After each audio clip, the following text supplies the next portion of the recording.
Assalamualaikum warahmatullahi wabarakatuh. Kami dari kelompok 4 ingin mempresentasikan hasil diskusi kelompok kami, yaitu tentang hubungan biaya, volume, dan laba. Dalam presentasi kali ini, kelompok 4 ada beberapa orang yang ikut serta dalam menjalankan presentasi kali ini, yaitu ada Nida Askia, Tia Amelia, dan saya sendiri Tri Hartanto. Yang pertama adalah definisi analisa biaya, volume, dan laba, atau bisa disebut BVL. Analisa biaya, volume, dan laba adalah alat bantu yang sangat berguna bagi manajer untuk memahami hubungan antara BVL itu tersebut.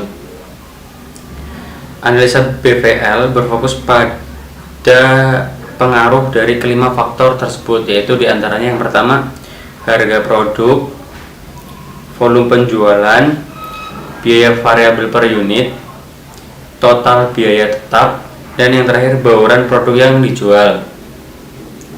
Analisis BVL merupakan alat yang sangat penting dalam berbagai keputusan bisnis. Keputusan tersebut mencakup jenis produk dan jasa yang ditawarkan, kemudian harga yang dikenakan, strategi pemasarannya, dan struktur biaya yang digunakan. Dasar-dasar analisa biaya, volume, dan laba. Yang pertama ada margin kontribusi. Margin kontribusi adalah jumlah yang tersisa dari pendapatan dikurangi beban variabel. Jadi ini adalah jumlah yang tersedia untuk menutup beban tetap dan kemudian menjadi laba dalam periode tersebut. Margin kontribusi digunakan dulu untuk menutup beban tetap dan sisanya akan menjadi laba. Jadinya itu menutup beban yang tepat dulu, kemudian sisa dari itu akan menjadi laba. Jika margin kontribusi tidak cukup untuk menutup beban tetap perusahaan, maka akan terjadi kerugian pada periode tersebut, pada periode itu. Hubungan BVL dalam bentuk persamaan. Laporan laba rugi kontribusi dapat disajikan dalam bentuk berbagai berikut, yaitu laba sama dengan penjualan kurangi beban variabel, terus kemudian dikurangi sama beban tetap. Kita akan menggunakan istilah laba untuk laba neto operasi dalam bentuk persamaan.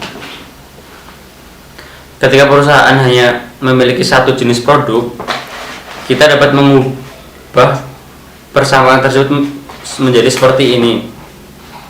Penjualan sama dengan harga jual per unit kali unit yang terjual, atau P kali V.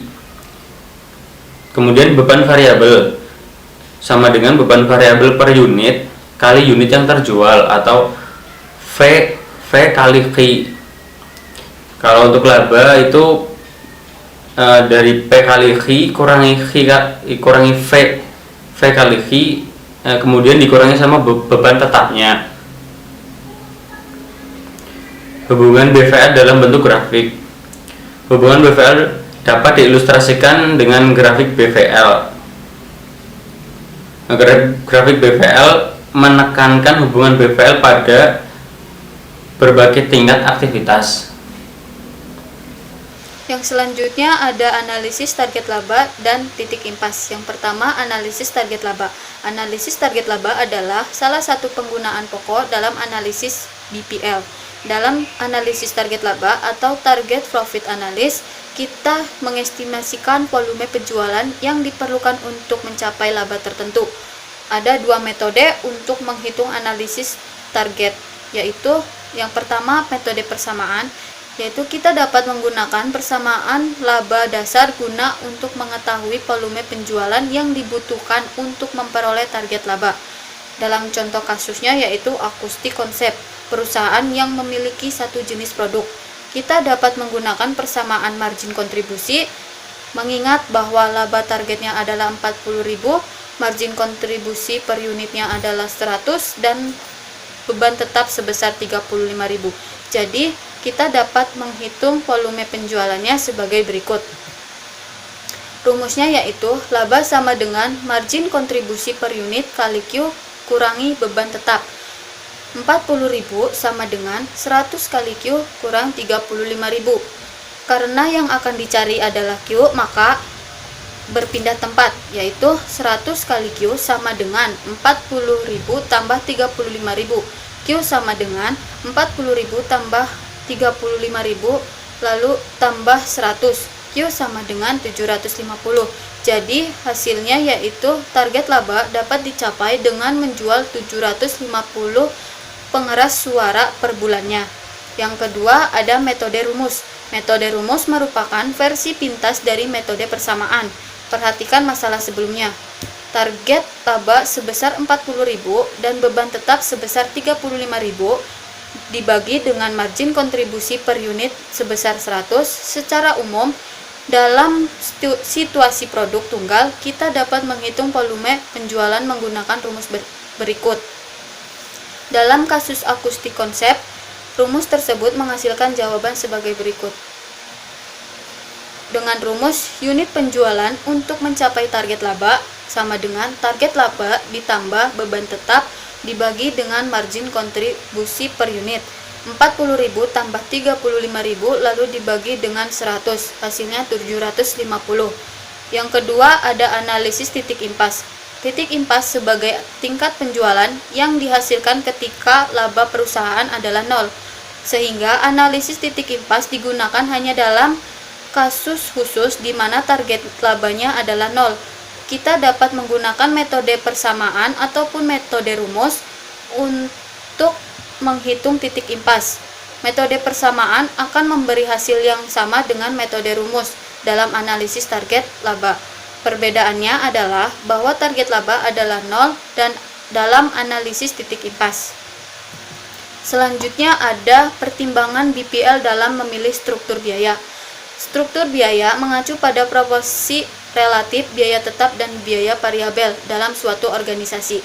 Manajer seringkali memiliki kebebasan untuk melakukan trade-off antara kedua jenis biaya tersebut. Struktur biaya dan stabilitas laba. Leverage operasi.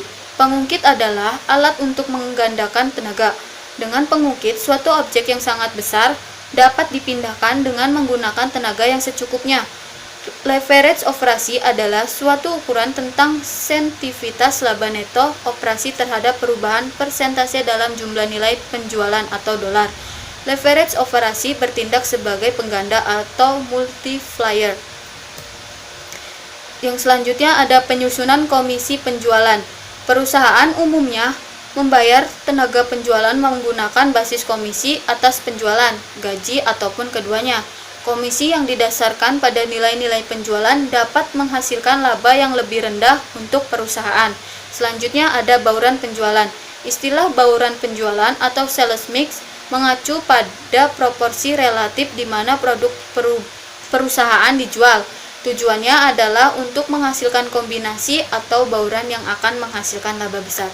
Selanjutnya akan dilanjutkan oleh Nida. Assalamualaikum warahmatullahi wabarakatuh. Perkenalkan, nama saya Nida Askia, NIM 374. Saya dari kelompok 4. Dan saya akan melanjutkan slide yang berikutnya. Sebagian besar perusahaan memiliki banyak produk dan seringkali produk tersebut tidak menghasilkan laba yang sama. Sehingga laba akan bergantung pada bauran penjualan perusahaan. Laba akan menjadi lebih besar jika barang dengan margin yang tinggi, bukan yang marginnya rendah, memiliki proporsi relatif besar dalam total penjualan. Bauran penjualan dengan analisis titik impas. Jika sebuah perusahaan menjual lebih dari satu produk, maka analisis impas menjadi lebih kompleks dibandingkan dengan yang telah didiskusikan sebelumnya. Alasannya adalah produk yang berbeda memiliki harga jual, biaya, dan margin kontribusi yang berbeda. Akibatnya, titik impas yang akan bergantung pada bauran produk yang dijual.